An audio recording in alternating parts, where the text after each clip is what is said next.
again, emperor had granted certain pensions from the privy purse to Chiaramonte, 15,000 francs to Count Gregory, 15,000 to Don Hyacinth, the Archdeacon of Cesena, 15,000 to Countess Octavia, and 15,000 to the widow of Count Thomas. The letters patent were made out to an order given to the Controller General on the 30th of Prairial, June 2nd.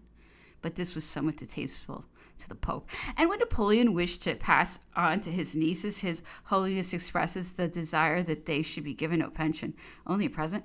They could not be less generous towards the Pope's followers. There was a portrait box of 30,000 francs and a rochet of 10,000 for each of the 5 cardinals. Diamonds worth from 10,000, 8,000 for each of the 10 grand officers, from 6,000 to 4,000 for the 8 others, 26,000 francs in gold for the household. Such was Fleuriel's proposal, but the rochets were pared down and the money for the household was reduced by nearly 8,000 francs.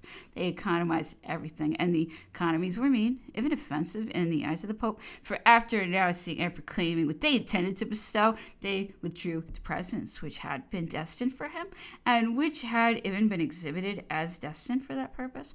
Thus, with the communion plate which the Emperor wished at first to bestow upon Notre Dame, and which he afterwards gave to Saint Denis, paying 181,300 francs for it instead of the 240,000 which had been asked. Thus, with the 2 coaches, the rumbling of which made a great noise at first, but soon died away.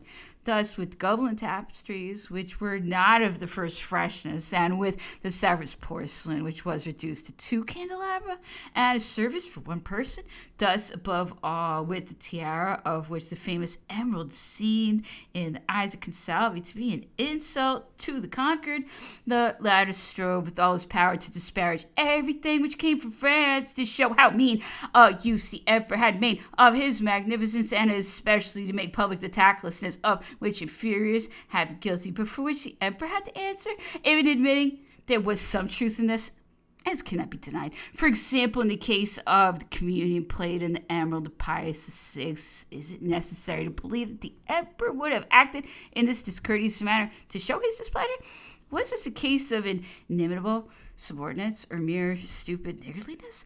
Either way, it was not worth the trouble. Such things were too paltry to touch Pius VII. Certain promises had been made to him on questions of church discipline, and certain hopes held out of the improvement of the lot of the clergy. Fesch had doubtless gone a good deal further in conversation, but no engagements had been made except as regards to the constitutionals and the ceremonial to coronation. As the greater number of these engagements had been attacked, referred to discussion, and finally set aside, the Pope had reason to fear that he would be still worse treated as regards the matters on which he only possessed the assurances of goodwill as a guarantee. He made up his mind that he would not re-enter Rome without some spoils, and he refused to go. It was thought that he would never take his departure. As regards the former constitutional bishops, the Emperor had given him full satisfaction of the 12 constitutionals appointed bishops at the time of the Concordat. 6 had since then refused to sign a formula of retraction, at which their consciences revolted. The Abbés de Pont-Simon and Bernier received authority to reconcile them. Bernier, who had taken the task upon himself alone, announced that they had submitted. They were appointed bishops, but on their protesting that they had renounced none of their convictions, the Pope refrained from dispatching their bulls.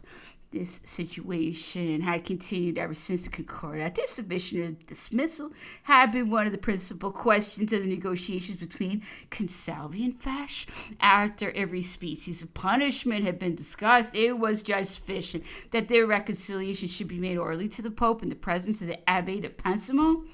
But at a preliminary conference at the House of Portales, which was attended by Fesch and Duprat and also Pont-Simon, it was determined that they should be forced to sign a document containing these words: I proclaim my submission to the decisions of the Holy See on the ecclesiastical affairs of France. The majority of them signed. Only Lecaz, Archbishop of Besançon, refused and would not surrender until Fesch announced to him in a second conference that the Emperor demanded his signature. Lecaz still protested by a letter that amongst the decisions of the Holy See to which they demanded his adhesion, he could not include the briefs and decrees of Pope Pius VII, which denied the national rights, threatened great part of France with excommunication, declared the sale of national property sacrilege, and tend to perpetuate among us principles which our fathers have justly and constantly denied. But Napoleon was pledged, and he treated lightly a question of the gravity of which he was either unaware or ignored.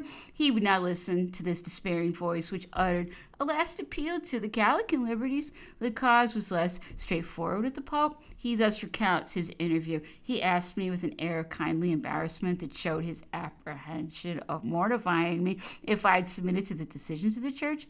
My answer was prompt and full of keen feeling. Most Holy Father, my true birthright is the Catholic, Apostolic, and Roman religion. I have had the happiness to be born in it. I have not ceased to live in it, and I hope, by the grace of God, to die in it. For me, the decisions of the Church are sacred. I have proclaimed them in my prison under the axe of tyrants, and I am ever ready to shed for her the last drop of my blood. The Holy Father, as the cause, embraced me in his arms, bathed me with the tears of tenderness, and was himself bedewed with mine.